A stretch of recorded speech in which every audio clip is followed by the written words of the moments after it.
Today we're going to be talking about different types of substances we're going to be talking about in this class and changing the state of matter. Okay, so one of the things that we need to talk about when we talk about matter is something called the kinetic molecular theory, and specifically the kinetic molecular theory of matter. Okay, it explains how particles and matter behave. Now, the reason we have to have something like this is because atoms are incredibly small and they're very, very difficult to study. And even modern chemistry hasn't been around for a very long time, but we didn't even see our first picture of an atom until 30 or so years ago. So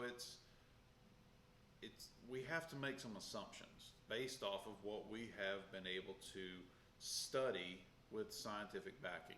Okay, so one of the things that go along with the kinetic molecular theory is that all matter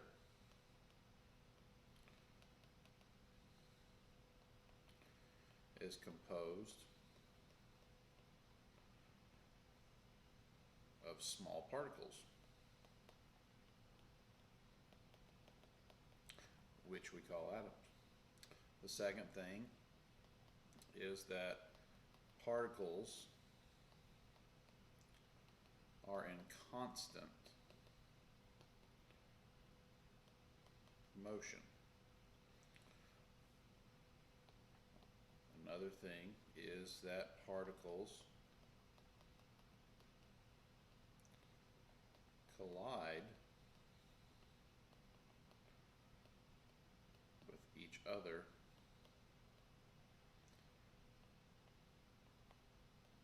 and the walls of their container. Now, these are the only ones that we really need to talk about. There are a couple of other rules here and there. One of those being talking about temperature. If you remember, temperature is the measure of how fast particles are moving. So the faster particles move, the higher the temperature. And if all movement stops, then that's something called absolute zero. Okay, so if there is no movement in particles whatsoever, then that's absolute zero. Now, even though this table is not moving, the particles inside it can move, just at a very super slow rate. If it were absolute zero, then no particles could move at all. But since it is not absolute zero, there is a fractional amount of movement that is happening inside this table. Okay, so if I look at things like solids, liquids, and gases,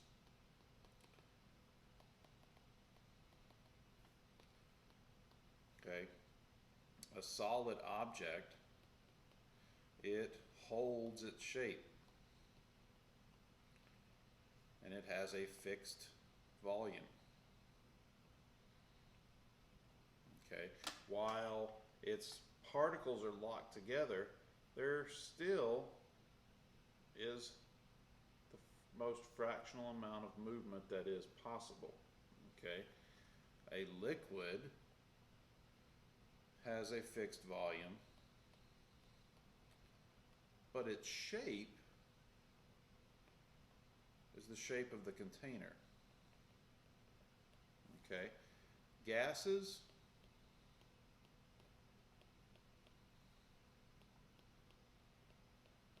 they have a volume of the container, and they don't have a shape. They can be compressed. So their volume can go with the shape of the container as can their shape. So they have no fixed shape, no fixed volume. All right.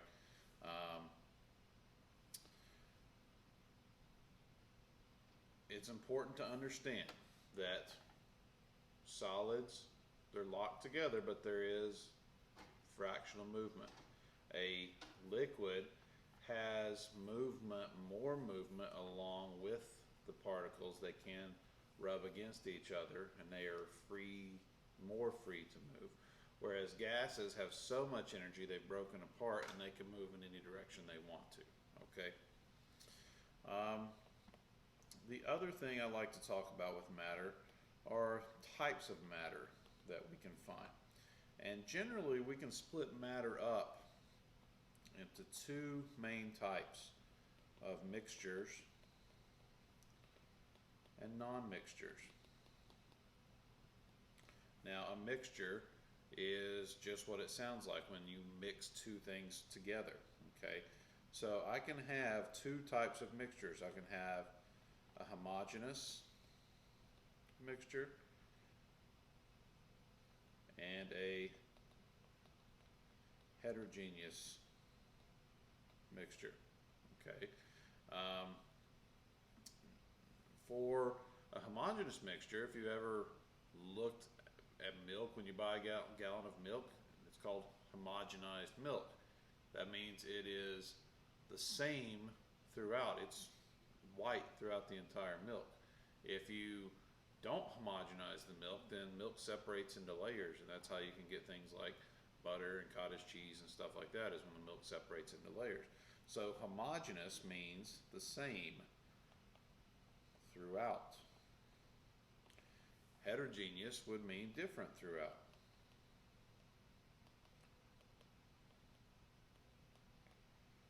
So the biggest thing with mixtures is that you can separate them. They are mixed together, but you can still separate them. One of the biggest examples that I can express is with a homogeneous mixture would be seawater. Okay, the ocean. Seawater is made up of H2O and NaCl, salt and water. And if you want to separate those two things out, then you let the water evaporate and salt stays behind. If you've ever been to the grocery store and bought a can of sea salt, where do you think sea salt comes from? It comes from the ocean when they just desalinate the water, or I should say evaporate out, and you're left with salt left. Okay, a heterogeneous mixture, I like to think of a taco salad. Taco salad, you can see all the stuff in it. You can see the meat and the cheese and the lettuce and the tomatoes and whatever else you put in your taco salad, maybe jalapenos, whatever. Could you separate out a taco salad? You could. People might think you're weird, but you could separate all the little tiny pieces out. So a mixture, you can separate things. Whether it looks the same throughout like salt water or it doesn't look the same throughout taco salad. A mixture is something that has two or more items that are mixed together thoroughly, okay? Now, non-mixtures are often referred to as pure substances. So we can have a couple of different kinds. We have elements and we have compounds. Okay, the smallest type of an element is going to be an atom. Okay, so I can have gold, right? AU, I can have gold. That is one atom of gold is going to be the smallest component that I can get. It's pure, and you cannot break that down, okay?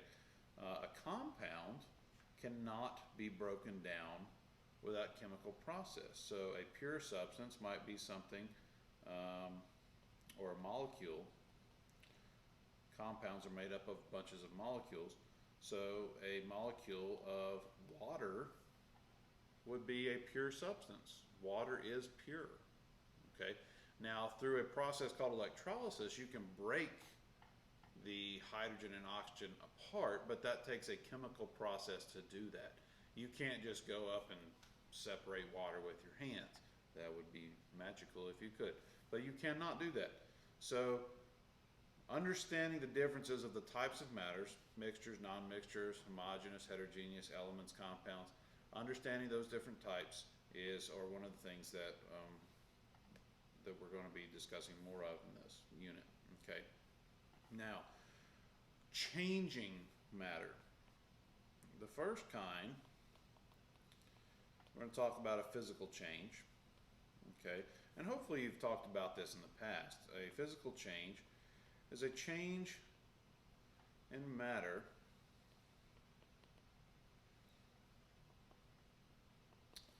that, excuse me, does not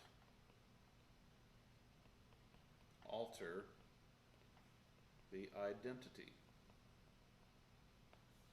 So if you change the size or change the shape or change it from solid to liquid, change the state, okay? If you don't change what the actual product is, then it's a physical change. If you just change how it looks, it's a physical change. A chemical change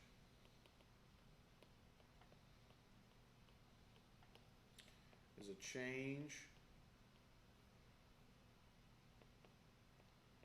that does alter the identity, the composition.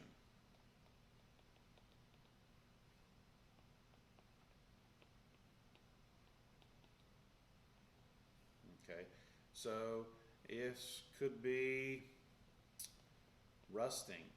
I know you've seen a car or a bicycle rust before, but what you may not realize is that you can't clean rust off. Rust actually changes the metal. It's called oxidation. So while you can get the rust off of it, you're actually getting the dead metal off of the good metal. So you're taking what rust takes away some of the metal. Okay, burning. If I burn a fire in the backyard, then it's no longer wood. It turns into ash. Okay, and there are a few signs of a chemical reaction that take place that you can see that can let you know a chemical reaction has taken place.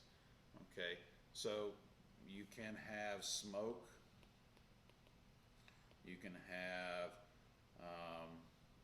gas or bubbles, you can have heat, you have light, color change, okay, precipitate forms,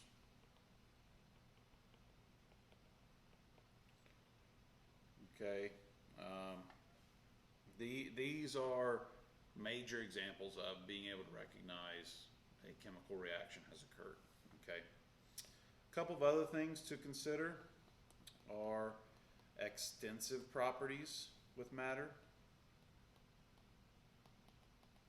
Extensive properties, they depend on the amount of matter being measured.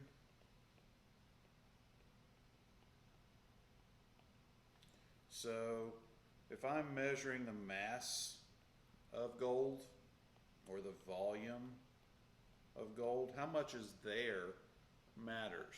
Okay, the bigger the pile of gold, the more mass it's going to have, or the more space it's going to take up. An intensive property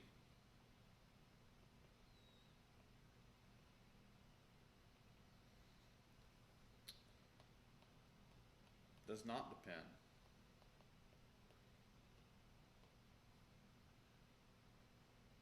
the amount. So the color of gold is gold, even microscopically. So that is something that never changes with gold. Also, the density of gold. Gold is extremely dense metal. Okay, it doesn't matter if you have a pound of it or 100 pounds of it. It's the same thickness, you know, how close together those atoms are packed together. it has the same density no matter how much is there. Okay. Um, that's the major stuff with properties and things that I want to talk about with matter. The only other thing that I want to talk about with in regard to this course are some of the branches of chemistry we might touch on throughout the year. Organic chemistry covers all aspects of carbon and its compounds. Okay. Inorganic chemistry,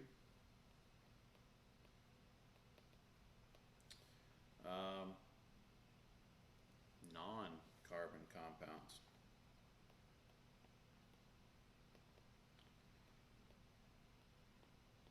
All right.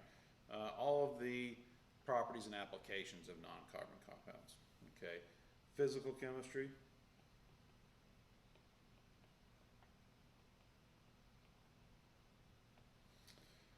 Changes in matter and energy. Measuring those changes. Okay. Biochemistry, I think, is relatively self-explanatory, but chemical changes and reactions.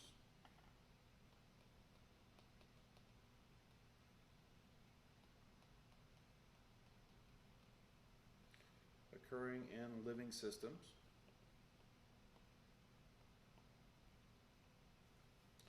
And the last thing, analytical chemistry.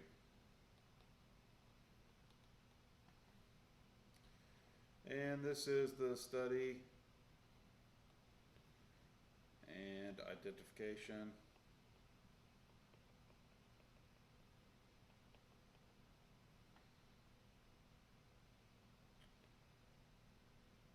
of chemical substances, which is something that we will deal with much more in Unit 6 when we're dealing with nomenclature, in Unit 7 where we're talking about balancing and reactions. Okay, that's about everything we need to know with matter and for this unit. Next unit we're going to be talking more in depth about the history of modern chemistry. Modern chemistry's really only been around for about 100 to 200 years, and we'll talk about why that's the case. Okay. Until next time, remember, work together, help each other, and make the world a better place. See ya.